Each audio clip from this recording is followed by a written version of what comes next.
ShinRobjira.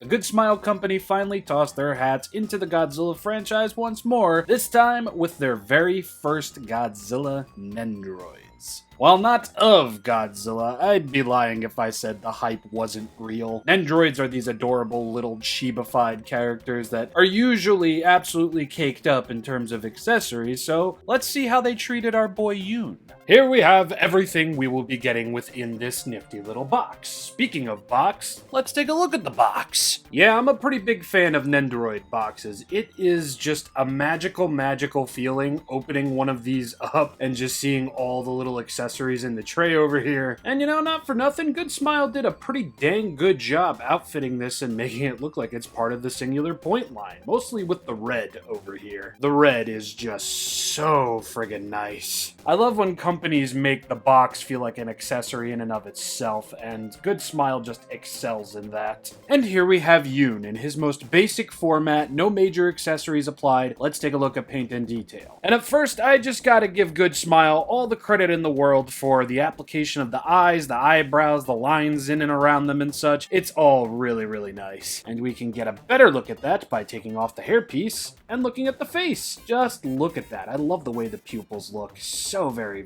cool. Just look at the very fine details and paint applications on the jacket over here. I don't care what anybody says. That's impressive and that looks so very cool. I also love how his little shirt just kind of sags beneath the jacket. Very nice. Paint application is a little dodgy on this side, and I do mean a little, whereas on the other side it looks just fine. Love that his little zipper's hanging over here. Love that the drawstrings for his shorts are hanging down over here. It's just perfect. And now we can take a look at Yoon's stumpy little feet with the sandals at the bottom over there. Man's is brave. He wears open-toed footwear in the middle of a friggin' kaiju. I don't even know what to call the events of Godzilla's Singular Point. Damn near biblical kaiju apocalypse?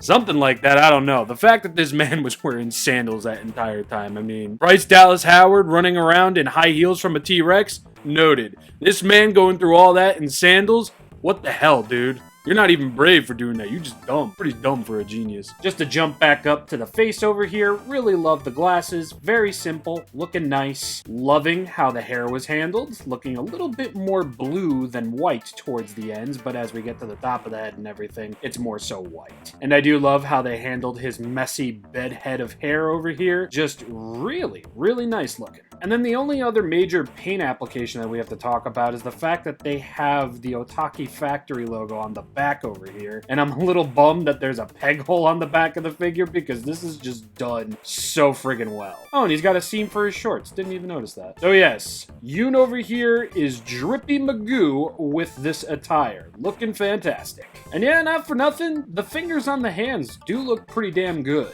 Nendoroids might be chibified, but they are not small when it comes to details, I will say that. I mean, we did just gush over a friggin' jacket for like a couple minutes, so noted. Now let's move on to accessories, at least how they look and such. So let's start with some of the bigger accessories first. Here is Yoon's alternate hairpiece, which comes with the gas mask. Very well done. The hair is pretty much done the exact same way as the normal hairpiece is, so there really isn't too much different going on here, aside from the gas mask, you know, being attached to the hair. We're also going to get an alternate face piece with Yoon looking rather distressed. The application of the eyebrows and eyes is very well done, and the paint for the inside of the mouth and the teeth, pretty dang minty. Nothing on the ears though. I don't think Nendoroids normally do have any details for the ears, but still. Then up next we have Yoon's little knapsack over here, and very basic, not too much going on. It's got a peg hole for one of the hands so he can hold it. Basic, you know? Here we have the two alternate arms and alternate forearms for Yoon. Yeah, for those who don't know, with Nendoroids, you get alternate arms, like biceps to elbows, and you get alternate forearms as well. So you really do have a decent sense of customization with your figures. Here's the other alternate bent arm with the forearm that has the peg on the hand so he can hold his little sack. And then here's the other alternate arm, which is nice and smoothened to an extent so he can hold his little laptop. Here is the alternate Good Smile joint for the head and neck, I guess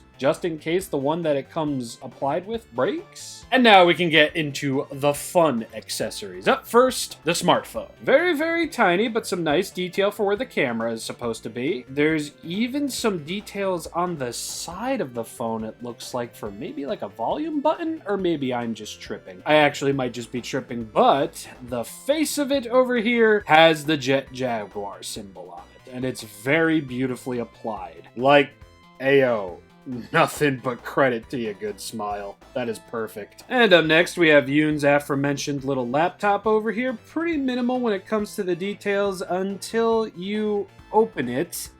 There we go. And as you can see, we have a blank screen and we have a bunch of keys. Now, it would have been really, really impressive if there was actually some printing on the keys and such, but just the fact that this looks as good as it does, perfectly fine with it. And now for the pulley luggage, which, hey, yo, man, this is really, really impressive stuff going on here. You got the handle, you've got the clips, you've got a little bit of everything on here. It looks great. Heck, even the wheels look great. But the best part is that you can open this up to reveal the oxygen destroyer, which is indeed no fingernails, a separate accessory in and of itself, which also has some very, very lovely details on it. Just look at that, man. That's so friggin' cool. Wild to think that my very first oxygen destroyer is about the size of a Centrum pill that I take in the morning. So for $46 before shipping, you're gonna get all of this. And that's honestly why I totally see the hype behind Nendoroids now. I get why people go gaga for these. Like, yeah, they're all cheapified and cute, but you get quite a lot with these things. In fact, I got my first 2 Nendoroids last year, Uzaki-chan and 2B was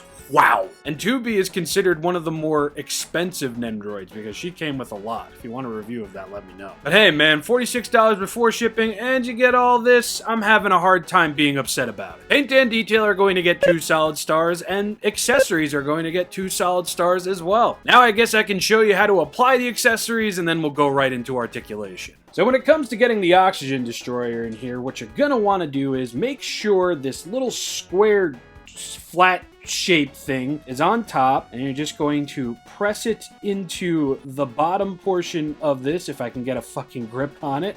So yeah, press it in like so. Nice little click, and you'll be able to close this.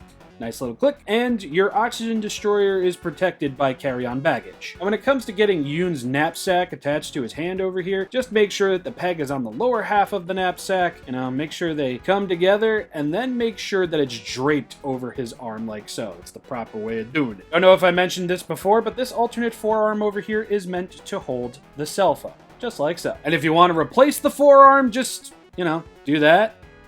And press in, and there you go. You've got it. Although I wouldn't use this particular arm with this particular elbow because, well, I'll show you that in a second. Now, when it comes to replacing Yoon's faceplate or even just his hair so you can have the gas mask on him, this one requires an extra step. As I showed before, you're just going to have to pull, and then when it comes to the faceplate, do the same thing.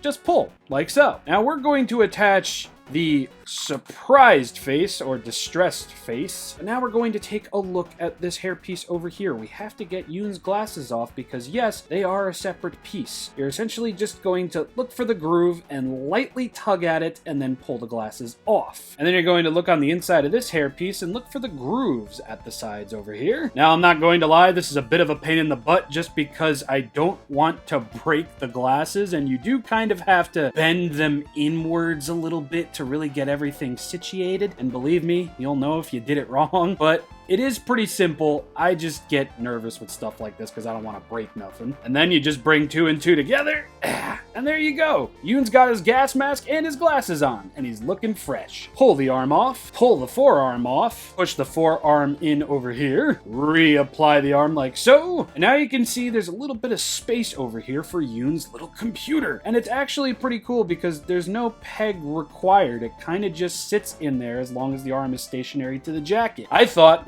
maybe they'll just include a peg or something. Nope, it holds itself, essentially. Now to apply the other arm so my boy can hold his cell phone, you just do that. So Yoon is looking distressed. He has got a gas mask on, he's got his cell phone and his computer at the ready. But let's get Yoon a little bit more scene appropriate, shall we? And there we go! He's ready to take a ride on Jet Jaguar. Yeah, I'm really digging Yoon with the gas mask on, I'm not going to lie, and with the distressed face, it's just perfect. So now, I guess we can get into articulation, but I'm going to have to remove a couple things. So, the head can go all the way around like so, can look back that far, not too far at all, and down that far, which is more appropriate. Since the arms are on pegs, they can move all the way around and can be posed. Same for the forearms, all forearms, not just these. There is going to be a bit of torso movement because, you guessed it, it's on a peg. I do wish it could move a little bit more to the sides and such, but this untucked shirt seems to be limiting that. The legs down here are on ball joints, easily removable,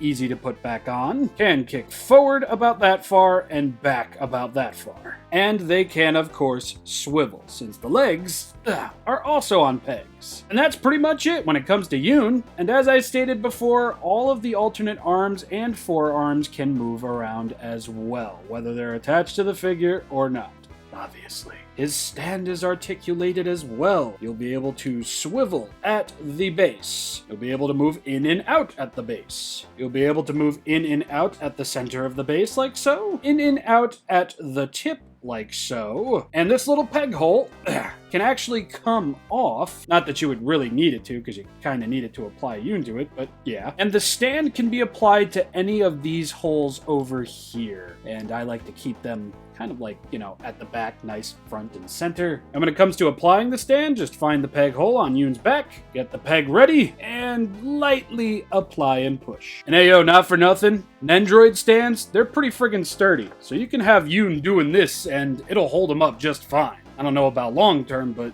yeah. Stacked on paint, stacked on detail, stacked on accessories with a decent array of articulation, I'm gonna have to give this thing another solid star. Now, I'm not gonna lie to you, I totally understand why people don't think these things are worth it. They're small, they don't have a lot of articulation, and $40 to, let's say, $60 or $70 for some of them is quite a lot. I mean, me, myself, I really wanted the Bayonetta Nendoroid, but that was like $84 or $70? A lot of people have expressed hopes that Figma might even make a Yoon or a Mei or Pelops 2 or even Godzilla. I doubt Godzilla very highly, but maybe Yoon, Mei, and Pelops 2, maybe. At this point, I think they're probably going to be relegated to a pop-up parade figure, which is just a statue, but I'm open to being wrong. Me personally, I would also love to see Nendoroid kind of just break out of their norm and actually make a Godzilla Ultima Nendoroid. Unfortunately, though, the closest thing we've ever gotten to a monster from them, I think, was Sully from Monsters University. Please feel free to correct me if I'm wrong there. Anyway, size comparisons. A great first step for the blooming relationship between Good Smile and Godzilla. The paint and detail, as per usual from Good Smile, is just friggin' lovely. I mean, their QC is legendary at this point. The additions to this cool little set, all the tiny little accessories, it's just friggin' fantastic, man. I can't wait to get Pelops 2 and Mei in. With how lovingly Yoon was handled, I think there's a lot of hype to be had here. Yeah, I'm hyped. I can't help it. Nendoroids have been over-exceeding my expectations ever since I got my first one last year. And again, I know they're not for everybody, but for me, I feel like I got my money's worth, for sure. And I really do hope Good Smile does more from Godzilla Singular Point, be it some monsters or even some more of the main human cast, because, I don't know, I like the main human cast. And it would be nice to see other human characters from other Godzilla movies get turned into Nendoroids or Figmas, Pop-Up Parade, whatever have you. Any hooser, I've been ShinRobjira. Do so hope you enjoyed this video. Be sure to check out my social media, subscribe, like, dislike, all the 9 yards of YouTube and such. And I will see you all next time. Peace out, everybody.